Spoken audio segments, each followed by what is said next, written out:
안녕하십니까. 음악회에 온 것 같습니다. 다들 그냥 음악에 취하셔가지고 눈을 감고 음악을 잘 듣고 계시더라고요.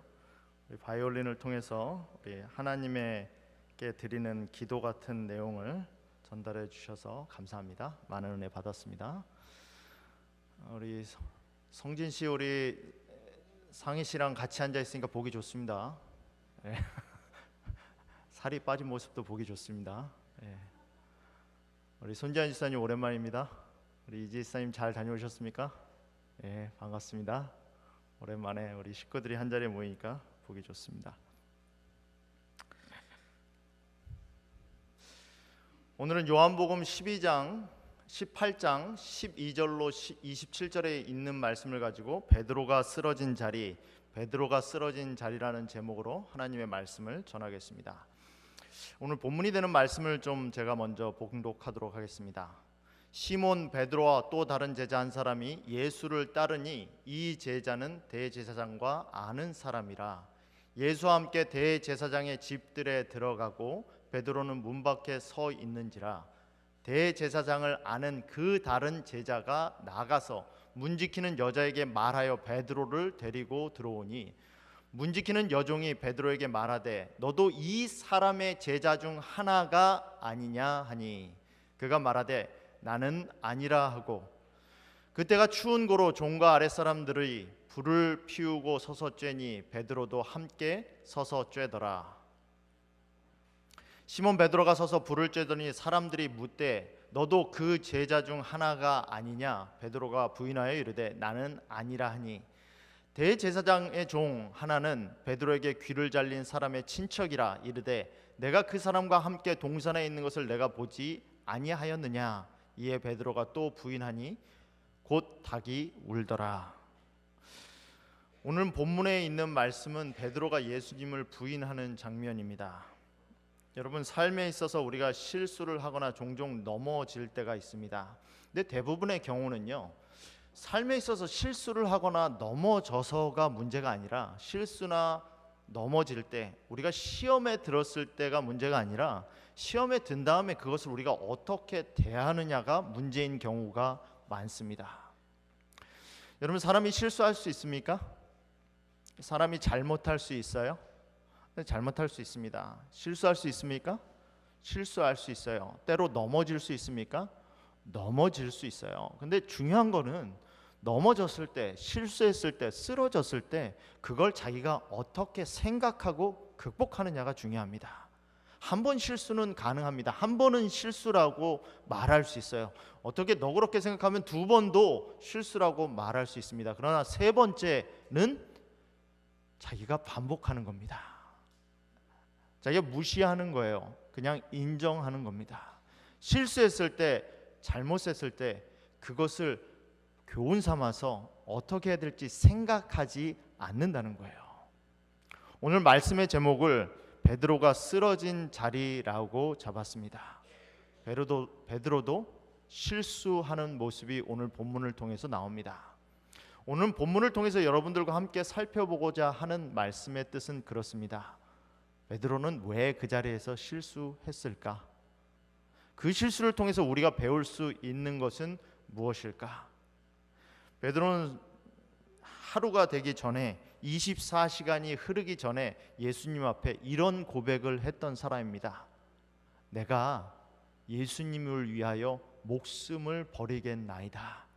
여러분, 베드로가 예수님한테 목숨 버리겠다라고 말했을 때 이게 진심이었을까요? 누가 베드로를 협박해서 이런 말을 했습니까?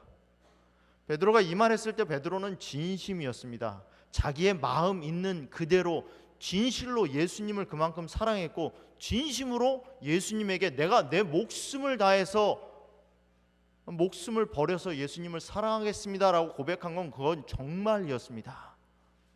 그래서 베드로가 유일하게 제자들 중에서 칼을 빼들었지 않았습니까? 사람에게 피를 흘리면서까지 예수님을 지키려고 했어요. 근데 오늘 베드로의 모습은 그거랑 너무나 다르죠. 칼을 들고 싸우는 장면도 아닙니다. 여종이에요. 여러분들 잘 아시다시피 유대인들은 여자를 사람 취급하지 않았습니다. 사람 계수할 때도 여자는 들어가지 않았어요. 여자는 제사를 드리기 위해서 예루살렘 성전 안으로 들어갈 수도 없었습니다. 여자일 뿐만 아니라 누구예요? 종이에요. 종은 뭡니까? 주인에게 재산 취급받는 형태의 신분의 사람입니다. 여종이 와서 물어요. 당신 저 사람의 제자 중 하나 아닙니까? 뭐 위험이 처한 것도 아니에요. 그거 한다고, 그거 고백한다고 해서 무슨 법정에 끌려가는 것도 아닙니다. 그런데 자기보다도 한참 어린 사회적 계급에 있는, 낮은 사회적 계급에 있는 사람이 와서 한번 묻는 것에 뭐라고 반응합니까?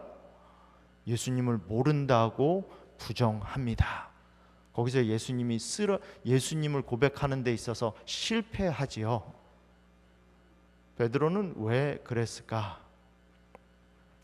여러분, 차를 사면 차에 매뉴얼이 따라옵니다. 그런데 차의 매뉴얼을 차 샀을 때 읽어보시는 분 계십니까? 매뉴얼이 꽤 두꺼워요. 이렇게 두껍습니다. 그거 다 읽으려면 하루 안에 다 읽지도 못합니다. 차 사시면 차 매뉴얼 정독하시는 분 계세요? 지금은 안 그러는데 예전에는 전화기를 사면, 셀폰을 사면 셀로폰 매뉴얼이 따라왔습니다.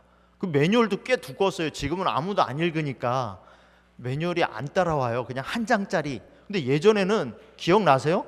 매뉴얼이 이렇게 두꺼웠습니다. 깨알 같은 글씨로 써 있어요. 매뉴얼 정독하시는 분 계십니까? 언제 매뉴얼을 꺼내보죠? 뭐 언제 꺼내봐요? 문제가 생겼을 때. 왜 꺼내보죠? 자동차에 불이 들어오면 그 불을 보고서 이 인디케이션이, 이 등이 엔진 프로블럼이구나, 엔진 문제구나, 이 등이 들어오면 이거는 뭐구나? 엔진 오일 프로블럼이구나, 이 브레이크 문제구나. 그거 찾아보기 위해서 매뉴얼을 열어봅니다. 그럼 뭐가 나와요? 거기에서 뭐가 문제인지 나와요. 여러분, 영적인 것도요, 원리가 있어요. 사람의 정신과 영혼도 원칙이 있습니다. 마치 만유인력의 법칙에 있어서 모든 물건은 위에서 아래로 떨어지듯이 인력이 존재한다는 걸 아는 사람은 그 인력에 의지해서 뭐든지 만들듯이, 계획하듯이, 여러분, 영적인 것도요, 법칙이 있어요. 원칙이 있다는 거죠. 왜 그 일이 그렇게 벌어졌는지를 이해해야 그것에 대해서 내가 생각하고 준비할 수 있다는 겁니다. 오늘은 베드로가 쓰러진 자리를 통해서 세 가지로 베드로가 왜 쓰러지게 됐는지에 대해서 좀 여러분들과 함께 생각해 보고자 합니다. 베드로가 쓰러진 데는 이유가 있다라는 거죠. 여러분, 도미노 해보셨습니까? 도미노 하면 어떻게 돼요? 쭉 세워놓고 하나를 딱 넘어뜨리면 뭐 하죠? 쭉. 지금 여기서 넘어진 거는 저기서 쓰러졌기 때문에 도미노로 쓰러진 겁니다. 여러분, 바둑 더 보셨습니까? 바둑 기사들은요, 바둑을 졌던 이겼던 바둑을 한 판 두고 경기가 끝나면 뭐 하죠? 복기를 합니다. 왜 복기합니까? 이겼으면 내가 왜 이겼는지, 졌으면 내가 왜 졌는지 한 수 한 수 다시 더 보는 거예요. 더 보면서 뭐예요? 이 수가 놓여지기까지는 이 수가 됐기 때문에 이렇게 수가 될 수밖에 없었다는 걸 복기를 통해서 뭐예요? 알아가는 겁니다. 여러분, 시대의 소망에서는 베드로가 그때 부인할 수밖에 없었던 이유를 이렇게 말합니다. 베드로가 큰 죄를 지을 길을 마련하고 있던 때가 바로 예수께서 베드로에게 깨어 기도하라고 명하셨는데도 자고 있던 바로 그때였다. 베드로가 실패한 건 언제라고요? 베드로가 죄를 지을 수밖에 없었던 것은 언제라고요? 그 여종이 베드로에게 질문했을 때가 아니라 언제라고요?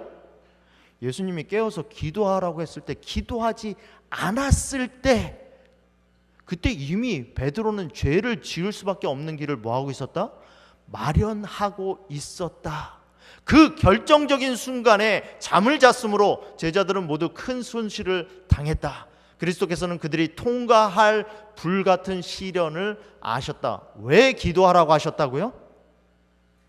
왜 기도하라고 하셨다고요? 그들이 어떤 시험을 당할지 아셨고 그 시험에 하나님과 동행하지 않으면 절대로 통과할 수 없다는 걸 아셨고, 그래서 뭐 하셨다는 거예요?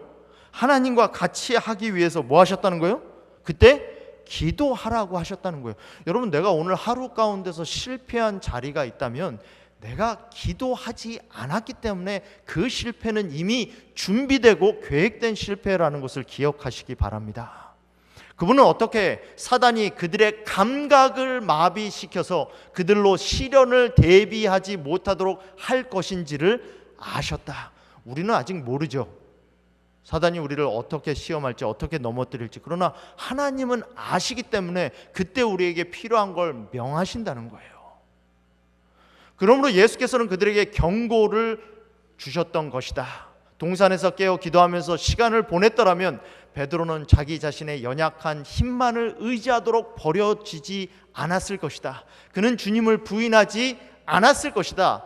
제자들이 고민 가운데 계시는 그리스도와 같이 깨어 있었다면 그들은 십자가 위에서 고통당하시는 그분을 바라볼 수 있도록 준비되었을 것이다. 모두에게 십자가는 있습니다. 모두에게 십자가는 있죠.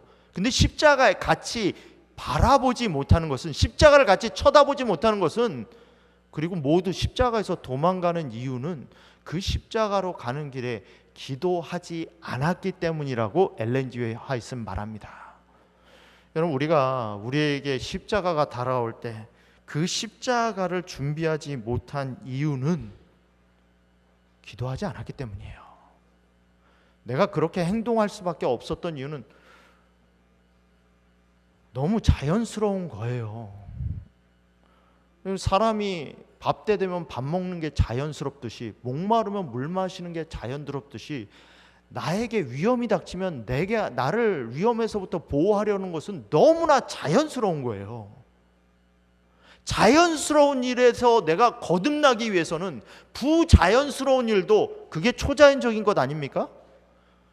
기적이 다른 게 기적이 아니에요. 자연스러운 것에서 넘어서는 거, 슈퍼네이처, 자연스럽지 않은 게 초자연스러운 거예요. 초자연스러운 것은 하나님과 함께 하지는 불가능한 거예요. 나를 때리는 사람을 미워하는 건 너무나 자연스러운 거예요. 자연스럽지 않습니까? 나를 미워하는 사람 같이 미워하는 게 어떻게 부자연스러워요? 자연스럽죠. 그냥 가만히 있어도 미움은 나와요. 그냥 가만히 있어도 짜증은 나와요. 그냥 가만히 있어도 실증은 나온다니까요. 그게 우리의 품성이에요. 그게 우리의 본성이에요. 너무 자연스러운 거예요. 초자연스러운 거. 기적이 우리 가운데 일어나려면 우리가 뭐 해야 된다? 기도해야 된다라는 거예요. 초자연스러운 것이 일어나기 위해서는 나 스스로는 절대 가능하지 않다라는 거죠. 우리가 왜 기도합니까? 하나님께 알려드리기 위해서 기도합니까? 하나님, 나 오늘 이 일 하는데 이게 필요해요. 하나님, 내가 좀 아픈데 이거 고쳐주세요. 나한테 이런 어려움이 있는데 하나님 좀 도와주세요. 하나님이 몰라서 하나님께 알려드리기 위해서 우리가 기도합니까? 기도하면 우리에게 일어나는 변화가 뭐죠? 구하기 전에 너에게 있어야 할 것을 하나님 너희 아버지께서 아시느니라. 그렇다면 왜 구하는가? 기도의 개념은 하나님께로부터 어떠한 응답을 얻기 위함이 아니다. 하나님으로부터 응답 얻기 위해서 기도한다는 거 아닙니다. 기도하는 이유는, 여러분, 여기 이게 첫 번째 영적 원리예요. 왜 기도하는가? 기도하는 이유는 하나님과 온전하게 뭐가 되는 것? 하나님과 온전하게 뭐가 되는 것? 하나가 되는 거예요. 여러분, 종이를 그냥 이렇게 종이 한 장 놔두고 종이를 이렇게 손가락으로 쭉 세게 밀면 종이가 어떻게 돼요? 종이가 어떻게 됩니까? 찢어져요. 빵꾸가 나요. 근데 그 종이 뒤에 벽돌을 한 장 딱 놔둬요. 그럼 종이가 뚫립니까? 손가락으로 한다고? 종이는 뚫려지게 되어 있어요. 너무나 자연스럽습니다. 인간이 시험을 받으면 실패하는 건 너무나 자연스러워요. 근데 그게 벽돌과 함께 있으면, 벽돌이 뒤에 딱 버티고 있으면 종이가 뚫어지지 않아요. 기도의 목적은 응답을 얻기 위해서가 아닙니다. 뭐가 되기 위해서? 하나님과 하나가 되기 위해서. 만일 우리가 응답을 원하여 기도한다면 우리는 하나님과의 관계에서 허탈감을 느낄 것이다. 왜? 하나님은 우리가 원하는 대로 항상 응답해 주지 않으세요. 그러니까 내 뜻대로 응답이 되지 않으면 어떻게 생각합니까? 아, 하나님이 내 기도를 안 들어주시는구나. 그러니까 어떻게 해요? 허탈하죠. 아, 나는 하나님을 믿는데 하나님은 나와 함께 하지 않네. 그걸 뭐에서 증거를 찾아요? 하나님이 내 기도를 내가 원하는 방식대로 응답해 주지 않으신 것은 하나님이 응답해 줬다고 생각하지 않거든요. 응답은 언제나 온다. 그러나 항상 우리가 원하는 대로 오는 것은 아니다. 그러니까 믿음 있는 사람이 기도의 응답을 알아보는 거예요. 믿음 없는 사람은 기도의 응답이 와도 우연히 된 일이지, 그렇게 될 수도 있지. 근데 믿음 있는 사람은 그것이 기도의 응답으로 된 것을 알아보는 거예요. 하나님과 같이 된 사람이 기도의 응답을 알아볼 수 있다라는 겁니다. 이게 첫 번째 원리예요. 베드로는 그 자리에서 하나님과 함께 하지 않았어요. 그래서 뭐 합니까? 쓰러졌어요. 여러분, 베드로가 왜 예수님께 실망했는지 아십니까? 베드로가 왜 예수님을 따라왔을까요? 따라오면서 그 마음 가운데 했던 기대는 뭐일까요? 베드로가 화가 나고 치욕을 느꼈던 이유를 이렇게 말합니다. 그분에게 퍼붓는 잔인한 욕설을 듣고 그분이 당하는 학대와 고통을 보고 그의 마음은 슬픔에 짓눌렸다. 누구예요 이게? 베드로예요. 예수님도 고난을 당하는데, 예수님도 그걸 감수하는데 베드로는 그 고난을 감수할 준비가 안 돼 있어요. 때때로 교회가 멸시를 받을 경우가 있습니까? 하나님을 믿는다는 이유로 멸시를 당해야 될 때가 있어요. 근데 그 멸시 자체를 못 감당하시는 분들이 있어요. 아, 내가 왜 멸시를 당해야 돼? 우리 교회가 왜 이런 멸시를 당해야 돼? 때때로 예수님도 십자가를 감당하셨어요. 멸시를 항상 감당하라는 게 아니에요. 때때로 하나님께서 멸시를 허락하시면 멸시를 받아야 될 때가 있다라는 거죠. 그러나 이보다 더 그가 놀라고 분개한 것은, 베드로가 화난 이유는 예수께서 그 같은 취급을 당하고 계시므로 그분 자신과 그를 따르는 사람들에게 치욕을 안겨주고 계신 것이었다. 이게 베드로의 심리 상태예요. 때때로 여러분은 그런 거 느끼지 않으세요? 내가 하나님을 믿는데 왜 이런 치욕을 당해야 되지? 내가 하나님을 믿는데 왜 이런 대접을 받아야 되지? 예수님도 당하셨다니까요. 아, 치욕받는 거, 멸시받는 거, 그것이 그렇게 됐습니까? 베드로를 화나게 했던 것은, 베드로를 분개했던 것은, 아, 왜 예수님이 힘이 있으면서도 그거 참아서 예수님 따르는 나한테 이렇게 모욕을 주지? 이게 베드로의 심리 상태였다라는 거예요. 뭐 하지 않았기 때문에? 기도하지 않았기 때문에. 기도하지 않았기 때문에.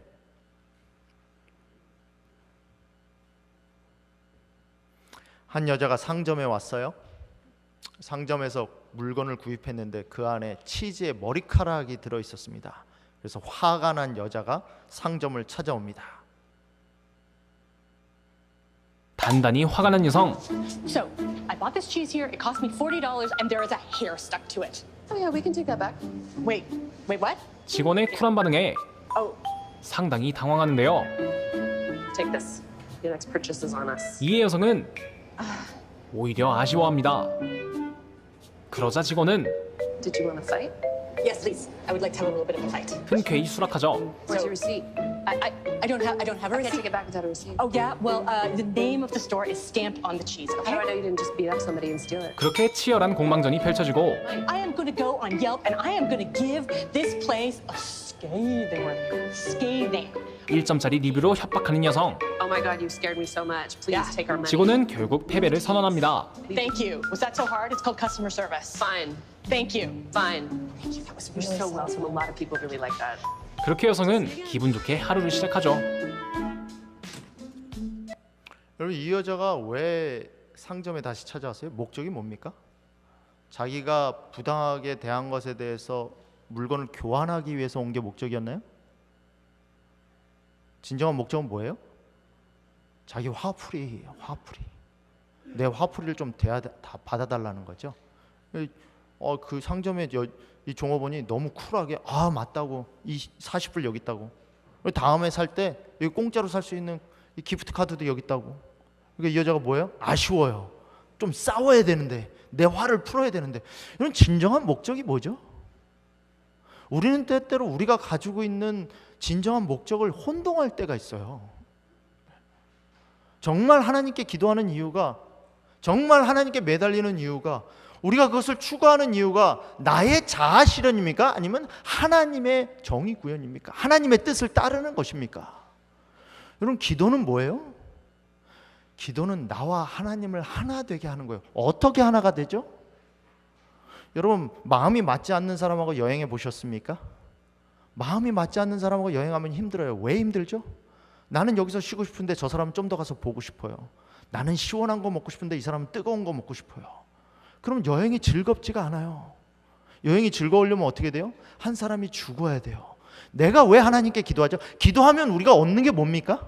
기도해서 우리가 얻는 게 뭐예요? 하나님을 내 뜻에 굴복시키는 겁니까?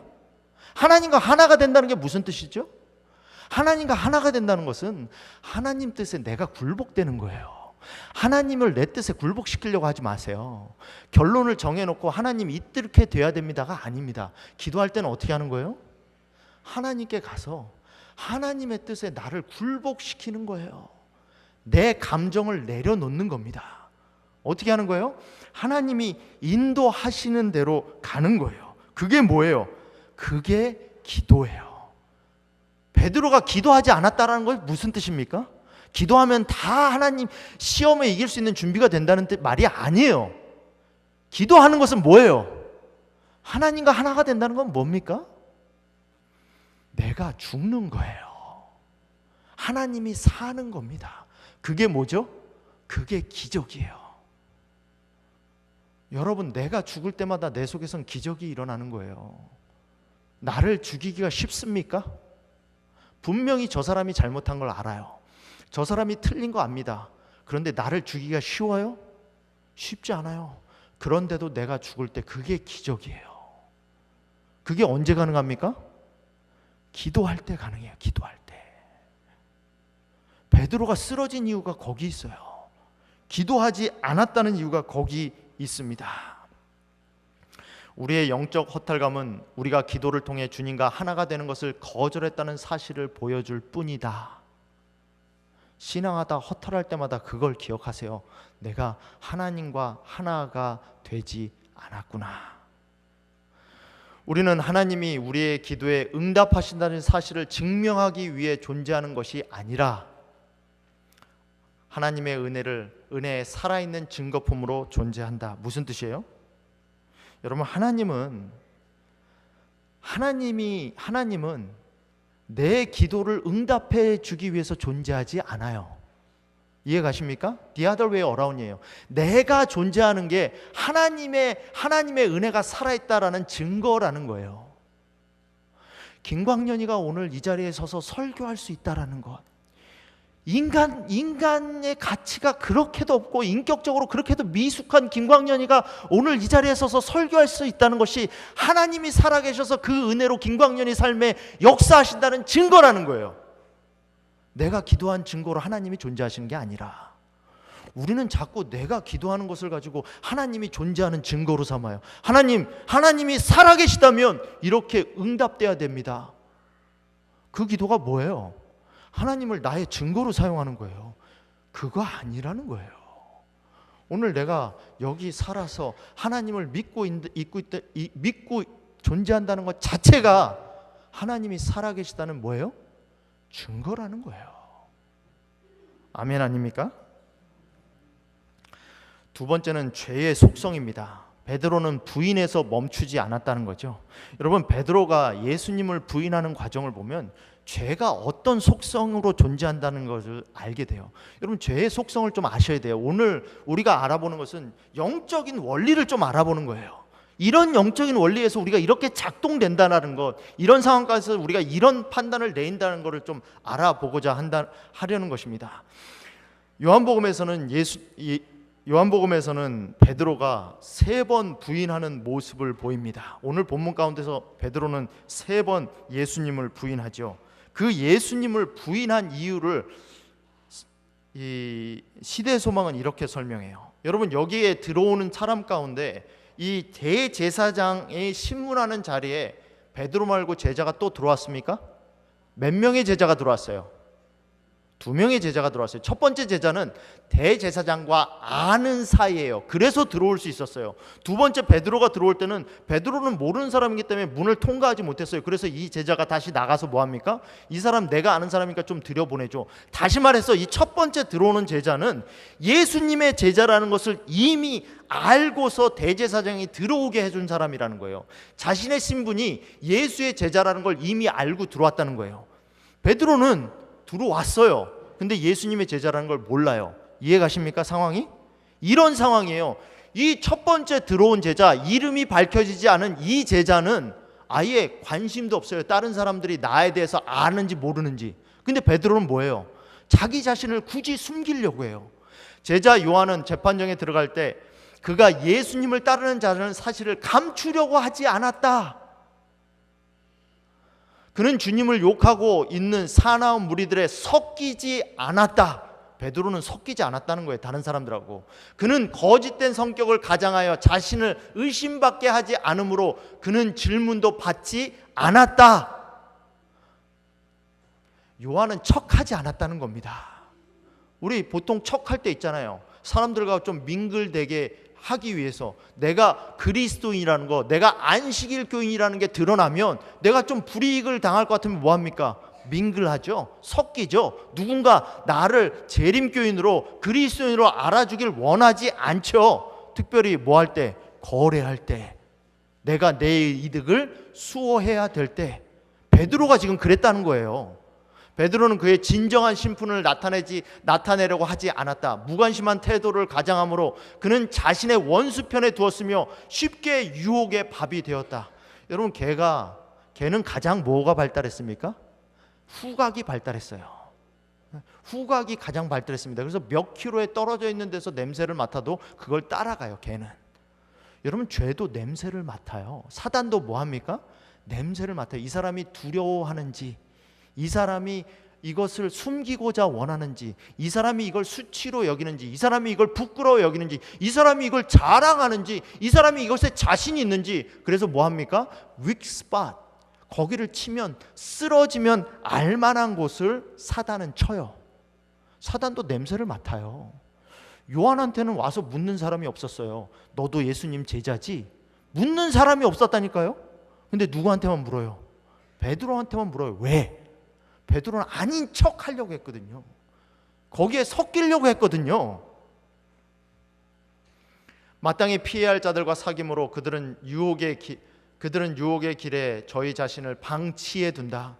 그들은 저희를 유혹하도록 원수를 초청해 드리고 다른 환경 아래 있었더라면 그들이 결코 죄를 짓지 않았을 것이라고 말하며 행한다. 베드로가 그렇게 유혹에 빠질 수밖에 없었던 이유는 굳이 뭐 하려고? 자기를 숨기려고 했기 때문이에요. 요한은 결코 숨기려고 하지 않았거든요. 근데 베드로가요, 자기 예수님을 부인하는 것에서 멈췄습니까? 마태복음에 보면 3번 부인하는 장면을 이렇게 묘사합니다. 첫 번째는 베드로가 부인했다고 말합니다. 근데 두 번째 가서는 부인해서 끝이지 않아요. 뭐합니까? 맹세하고 부인합니다. 나는 절대로 맹세하건대 예수라는 사람 몰라. 나는 그 사람 제자가 아니야. 세 번째 어떻게 됩니까? 이제 맹세를 넘어서 뭐합니까? 저주하죠. 자기가 섬기던 사람은 뭐예요? 저주해요. 여러분, 죄는요, 한번 짓기 시작하면 거기서 멈춰지지 않습니다. 그 죄를 가리고 그 죄를 숨기기 위해서 점점 뭐하죠? 더 나가게 돼 있어요. 한번 허락한 죄는 그 죄에서 결코 멈추지 않아요. 이 사람이 완전히 뭐 할 때까지? 멸망할 때까지. 지금 한번 타협하면 그 한번 타협에서 끊이지 않습니다. 야, 너 저번에도 그랬잖아. 저번에 됐는데 왜 오늘은 안 돼? 지난번 네가 그렇게 하대. 근데 왜 오늘은 안 돼? 죄는 한 번에 타협해서 멈추지 않아요. 여러분, 죄의 속성을 알고 죄를 대하셔야 돼요. 내가 이번 한 번만 타협하면, 내가 이번 한 번만 양보하면 그렇게 되지 않는다니까요. 여러분, 아담이 선악과를 따먹었을 때 하와를 사랑하는 마음으로 따먹었어요. 야, 아담은 선택할 수 있었습니다. 내가 이 여자를 버리면 이 여자는 죽지만 나는 살 수 있었거든요. 근데 아담이 하와가 주는 선악과를 먹으면서 왜 선악과를 먹었죠? 내가 이 여자를 버리고 죽이느니 나도 이 여자랑 같이 죽겠다라는 심정으로 선악과를 먹었어요. 근데 선악과를 한번 먹고 나니까 죽음을 무릅쓰고라도 사랑하려고 했던 여자를 뭐 합니까? 하나님 앞에 가서 뭐해요? 비난해요. 하나님께서 주셔서 나와 함께 하신 여자가, 여러분, 내가 사랑하는 사람을 위해서 나를 희생하며 죄를 짓는다는 말 하지 마세요. 결코 그걸 사랑하는 게 아니라 내 자녀를 위해서 내가 죄를 짓는다, 내 남편을 위해서, 내 부인을 위해서, 내 부인이 이렇게 되는 걸 내가 차마 못 보니까 같이 죄를 짓는다, 그런 말 하지 마세요. 죄 짓고 난 다음에 그 사람 탓하게 됩니다. 그 사람을 사랑하는 거는 내가 죄 짓지 않는 거예요. 아담만 이렇습니까? 다윗은 뭐해요? 밧세바랑 잠자고 나서 그거 감추기 위해서 자기에게 충성된 우리아를 어떻게 해요? 우리아 손에 들려서 우리아를 죽이라는 편지를 써서 보내요. 이게 자기에게 충성하는 사람에게 할 짓입니까? 죄인이 이렇게 행동한다고요? 죄인이. 여러분, 죄는 타협하고 양보해서 해결될 수 있는 게 아니에요. 죄는 어떻게 돼요? 처음부터 양보하시면 안 됩니다. 처음부터 물러주시면 안 돼요. 아무도 홀로 살 수 없고 자신의 죄로 자기 자신만을 멸망시키는 자는 없다. 기억하세요. 각 사람의 생애는 다른 사람들의 길을 밝게 하고 활기차게 하는 빛이 되거나 절망과 파멸로 향하게 하는 어둡고 쓸쓸한 감화가 된다. 여러분, 내가 빛이 아니면 어둡고 쓸쓸한 감화예요. 둘 중에 하나예요. 중간지대는 없습니다. 뉴트럴은 없어요. 영적 세계에서 뉴트럴은 없습니다. 내가 빛을 비치는 존재든지 그 사람을 어둡고 치밀하게 하는 감화든지. 우리는 다른 사람들을 행복과 영생으로 인도하거나 아니면 슬픔과 영원한 사망으로 인도한다. 그리고 만일 우리의 행위로 주위에 있는 이들의 악한 세력을 강화시키거나 활동하도록 자극한다면 우리는 그들의 죄에 동참하는 자가 되는 것이다. 꼭 내가 죄 지을 필요 없다라는 거예요. 내가 죄 지을 수 있는 환경에 동의하고 침묵하는 것 또한 뭐 하는 거예요? 그 사람의 죄 짓게 하는 것이라고 하나님은 판단한다는 거예요. 내가 죄 짓는 거 아닌데 뭐 나는 그냥 가만히 있을 뿐이야. 그것도 뭡니까? 직무유기예요. 여러분, 경찰이 교통정리 안 하고 교통사고가 났는데 나는 가만히 있었을 뿐인데 이러면 뭐예요? 직무유기예요. 직무유기. 직무유기도 처벌받아요. 직무유기도. 여러분, CEO는요 퍼블리컬리 트레이딩 되는 주식을 퍼블리컬리 트레이딩 되는 주식을 파는 회사의 CEO는 회사의 이익을 지킬 법적인 책임이 있어요. 회사가 손해보도록 하는 결정을 한 CEO는 법적 책임을 집니다. 똑같은 거예요. 가만히 있는다고 죄를 짓는 게 아니에요. 죄를 안 짓는 게 아니에요. 그게 영적 원리라는 겁니다. 마치 뭐예요? 도미노가 한 곳을 떨어뜨리면 그 다음 곳으로 쓰러지듯이 말입니다. 성경에서 말하는 중도, 오른쪽으로 가든지 좌로나 우로나 치우치지 말고 중도로 행하라 라는 성경의 말씀이 9번 나옵니다. 근데 거기서 이 길을 가리키는 거 말고 영적인 진리를 가리키는 8번에 있어서는 항상 우로나 좌우로나 치우치지 말라는 중도로 가는 말이 항상 같이 나오는 게 율법이에요. 여러분, 성경에서 말하는 중도라는 것은요 내가 중립을 지킨다는 의미가 아닙니다. 성경에서 말하는 중도라는 것은 율법을 지키는 거예요. 그게 중도예요. 나는 중립이야, 그런 거 없어요. 성경에서 말하는 좌로나 우로나 치우치지 않는 중도는 하나님의 율법을 지키는 겁니다. 율법의 99.9%? 아니에요. 100%를 지키는 겁니다. 그게 뭐예요? 그게 하나님이 말씀하시는 중도예요. 죄는요 타협과 양보가 없습니다. 한 번 양보와 타협이 있으면 반드시 끝까지 내려가게 돼 있어요. 멸망까지 내려가게 돼 있어요. 마치 베드로가 오늘 쓰러졌듯이 말입니다. 세 번째, 베드로가 쓰러진 자리를 살펴보는 영적인 원리는 베드로는 예수님을 보았다라는 거예요. 예수님을 부인했죠? 이 장면을 공간복음 다른 곳에 살펴보면 좀 더 극적으로 묘사합니다. 주께서 돌이켜 베드로를 보시니, 세 번 예수님을 부인하고 났을 때 신문 받고 있던 베드로와 예수님의 눈이 마주쳤어요. 그 눈이 마주쳤을 때 베드로가 뭐합니까? 생각합니다. 여러분, 이게 중요해요. 생각하셔야 돼요. 죄를 지을 수는 있습니다. 베드로가 3번 부인할 수는 있어요. 근데 베드로가 다시 일어날 수 있었던, 자기가 잘못할 수 있었다고 자각할 수 있었던 이유는 뭐냐면 생각했기 때문이에요. 이게 영적 원리예요. 생각하지 않으면 뭐예요? 자각할 수 없어요. 근데 그 생각이 언제 일어납니까? 베드로는 예수님을 쳐다봤을 때 자각이 일어났어요. 생각이 일어났다는 거죠. 비열한 저주의 말이 베드로의 입술에서 발해지며 목청껏 울어대는 닭의 울음소리가 아직도 그의 귀에 울리고 있을 그때에 구주께서는 얼굴을 찌푸린 재판장들로부터 얼굴을 돌려 그분의 가련한 제자를 유심히 바라보셨다. 그와 동시에 베드로의 시선도 주께 이끌렸다. 그 부드러운 얼굴에서 그는 깊은 동정과 슬픔을 볼 수 있었을 뿐 분노와 그림자는 추호도 볼 수 없었다. 언제 우리가 자각되죠? 내가 돌아서야겠다라는 자각이 언제 됩니까? 언제 우리가 어머님에게 고개 숙이게 됩니까? 철이 없을 때 어머니한테 고개 숙이지 않죠. 부모님께 고개 숙이지 않네요. 철이 들었다는 뜻이 뭐죠? 철이 들었다는 것은 어머니가, 아버지가 어떠한 사랑으로, 어떠한 희생으로 자기를 대하셨다는 것, 나를 낳고 기르셨다는 걸 깨달은 걸 철들었다고 그러는 거예요. 철이 들면 어떡하죠? 자각하죠. 생각합니다. 그래서 뭐 하죠? 자기 철든 행동을 해요. 신앙에도 철이 있어요. 철이 언제 듭니까? 생각할 때 철이 들어요. 뭘 생각할 때?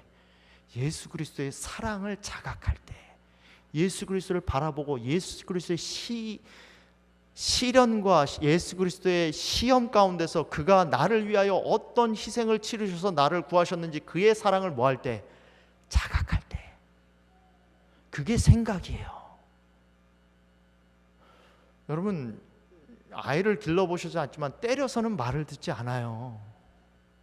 어느 정도는 척할 수 있죠. 근데 언제 변화되죠?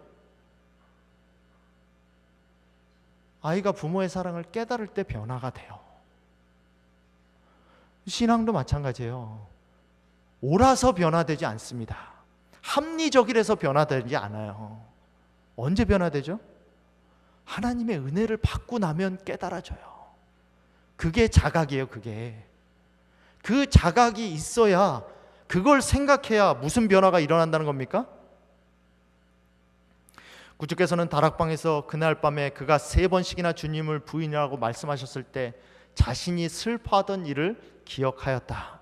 베드로는 방금 예수님을 모른다고 선언하였으나 이제 그는 매우 슬퍼하며 주께서 그를 얼마나 잘 아시며 자신도 알지 못하였던 거짓된 마음을 얼마나 정확하게 아셨는지를 깨달았다. 이걸 알아야 돼요. 우리는 내가 나를 제일 잘한다고 생각하잖아요. 아니, 예수님이, 하나님이 나를 더 잘한다고 생각하면 예수님 말 듣겠죠? 내가 이 사람하고 결혼할지 이 사람하고 결혼해야 될지 하나님이 더 잘한다고 생각하는 사람은 순종할 거 아닙니까? 근데 왜 순종 안 합니까? 내가 나를 더 잘한다고 생각하니까. 베드로가 언제 깨달았어요? 예수님이 나를 더 잘한다는 걸 이때 깨달았어요. 나는 나를 믿을 수 없겠구나를 언제 깨달았어요? 이때 깨달았어요. 얼마나 정확하게 아셨는지를 깨달았다. 내가 얼마나 죄된 성향을 가지고 있었는지를 예수님이 나에 대해서 더 잘하신다는 것을 이때 깨달았어요. 이때. 이걸 깨닫지 못하면 나를 맡기지 못해요. 나를 더 잘 안다, 그리고 나를 더 사랑한다라는 걸 깨달아야 그 사람한테 맡길 수 있는 거예요. 이 사람이 나를 싫어하는지 미워하는지도 모르는 사람한테 어떻게 내 삶을 맡깁니까? 사랑을 해도 그 사람이 나보다 더 능력이 있고 더 안다라는 걸 알아야 맡길 거 아니에요. 그 자각이 있어야 된다니까요. 그 자각이 있어야, 그런 걸 생각할 수 있어야 뭐 한다는 겁니까? 맡길 수 있다라는 거예요. 우리는 우리의 무지를 신뢰하며 이를 순진이라고 부른다. 순지를 신뢰하며 이를 청결이라고 부른다. 그러나 주님의 혹독한 말씀을 들으면 우리는 움츠리며 이렇게 대답한다. 그러나 나는 내 마음속에서 그렇게 끔찍한 것들 중 하나라도 느낀 적이 없습니다. 나는 그렇게 죄인이 아니에요. 하나님이 자꾸 말씀하시죠. 넌 죄인이야. 근데 나는 내가 죄인인 것 같지 않아. 우리는 예수 그리스도께서 드러내시는 것에 대하여 반감을 갖는다. 우리는 여기서 예수 그리스도께서 인간의 마음에 대해 최고의 권위자이신지 아니면 그분의 말씀을 조금 더 신경 쓸 필요가 없는 인물이든지 둘 중에 하나를 인정해야 된다. 이걸 인정해야, 여러분, 대충 신앙하지 않는다는 게 무슨 뜻이냐면 이걸 인정하는 거예요. 대충 신앙하는 건 뭐죠? 내가 좀 힘들고 어렵고 할 때마다 성경 펴는 거예요. 그때만 무릎 꿇고 기도하는 게 대충 신앙하는 겁니다. 근데 이걸 인정하면 뭐를 인정하는 거? 나를 가장 잘 아시는 분은 누구다? 하나님이시다. 그리고 나의 삶을 가장 잘 take care, 해결할 수 있는 분은 누구다? 하나님이시다 라는 걸 인정해야, 그래야 뭐가 된다고요?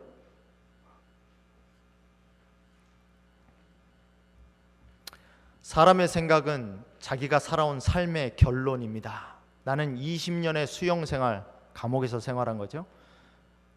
생활 동안 많은 사람들과 만났습니다. 그 만남에서 깨달은 것이 바로 그 사람의 생각은 그 사람이 걸어온 인생의 결론이라는 것이었습니다. 대단히 완고한 것입니다. 다른 사람이 설득하거나 주입할 수 있다고 생각하면 안 됩니다. 여러분, 제가 어렸을 때는 설교하면 사람이 바뀔 수 있다라고 생각했어요. 변할 수 있다라고 생각했습니다. 근데 좀 경험을 하니까 설교한다고 사람 변하지 않아요. 왜 그렇죠? 그 사람이 지금 그렇게 살고 그렇게 생각하는 것은 그 사람이 여태까지 살아온 인생의 결과예요. 그 인생을 그렇게 살았기 때문에 그 생각이 그렇게 된 거예요. 1 더하기 1은 1이라는, 1 더하기 1은 2라는 인생을 계속 살았기 때문에 1 더하기 1은 2라는 것을 생각이 바뀌질 않아요. 인생이 바뀌지 않는 이상. 여러분, 중독자가 중독을 해결할 때 방법이 뭔지 아십니까? 그 중독했던 생활 습관을, 알코올, 즉 술에 중독된 사람은요, 5년 동안 술에 중독된 사람은 5년이라는 자기 훈련 기간이 있지 않는 이상 절대로 바뀌지 않아요. 5년 동안 인터넷 포르노그래피에 중독돼서 있었던 사람은 5년이라는 경험, 그것에서 벗어나는 훈련을 겪지 않으면 벗어나지를 않아요. 중독이라는 게 그럽니다. 성품이라는 건 뭐죠? 성품이라는 건 내가 여태까지 살아온 삶이에요. 생각은 어디서 나오죠? 성품에서 나와요. 내가 형성된 성품에서 내 생각이 나온다고요. 그 생각으로 뭐가 이루어지죠? 판단이 이루어지고 그 판단으로 뭐가 됩니까? 행동이 이루어져요. 근데 그걸 바꾼다? 생각을 말 한마디로, 설교 한 편으로 바꾼다? 불가능하죠. 그럼 어떻게 되죠? 자각이 이루어져야 돼요. 그래서 슈퍼내추럴인 거예요. 그래서 기적이라는 거예요. 어떻게 50년, 60년, 70년 살아온 삶이 한 번의 기적으로, 한 번의 말씀으로 바뀔 수 있습니까? 근데 바뀌어요. 왜죠? 기적이 일어난 거예요. 예수님을 본 거예요. 그래서 뭐가 된 겁니까?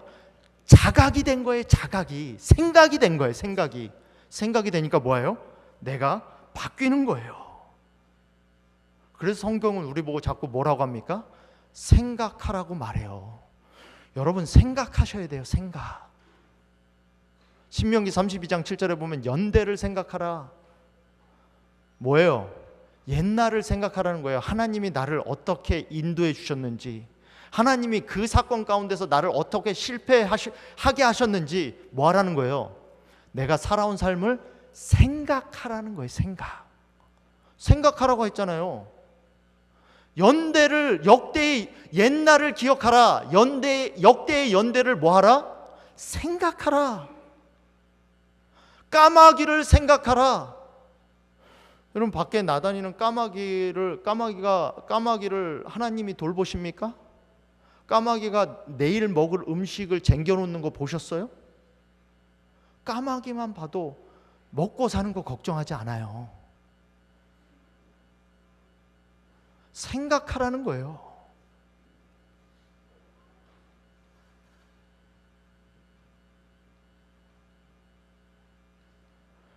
다음 거 한번 눌러주시겠습니까? 뭘 생각하라? 예수를 깊이 생각하라. 제가 아직도 연설 가운데 기억 남는 연설은 2015년에 스탠포드 대학에서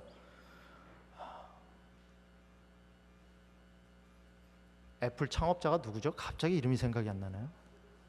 스티브 잡스. 스티브 잡스가 한 연설이에요. 아직도 그 연설이 이 머리 가운데 떠나지 않습니다. 스티브 잡스가 연설한 내용 중에 마지막이 뭐였냐면 생각하라는 거였어요. 아침에 일어나서 스티브 잡스는 거울을 바라봅니다. 거울을 바라보고 제일 먼저 묻는 말이, 내가 세상을 사는 삶이 오늘이 마지막 날이라면 오늘 내가 하는 일을 내가 그대로 할 것인가를 매일 생각한대요. 그리고 거기에 대해서 오늘 할 일을, 오늘 내가 사는 날이 마지막 날이라면 이 일을 나는 하지 않을 것이다라는 대답이 너무 오랫동안 쌓이면 내가 이 삶을 계속 살아야 되는지를 생각한다고 합니다. 여러분, 생각하셔야 돼요. 생각하셔야 돼요. 생각하셔야 변할 수 있어요. 생각하지 않으면 변하지 않습니다. 마귀가 하는 일이 뭐예요? 생각할 겨를을 없애는 거예요. 우리한테 주입하죠. 지금 생각할 시간이 어디 있어? 이 일 처리하기도 바쁜데. 그게 가장 큰 유혹이에요. 여러분, 뭐 하셔야 돼요? 생각하셔야 돼요. 생각. 오늘 우리는 베드로가 쓰러진 자리를 통하여 세 가지 영적 원리를 살펴봤습니다. 여러분, 너무 빨리 간다고, 직선으로 간다고 먼저 도착하는 거 아닙니다.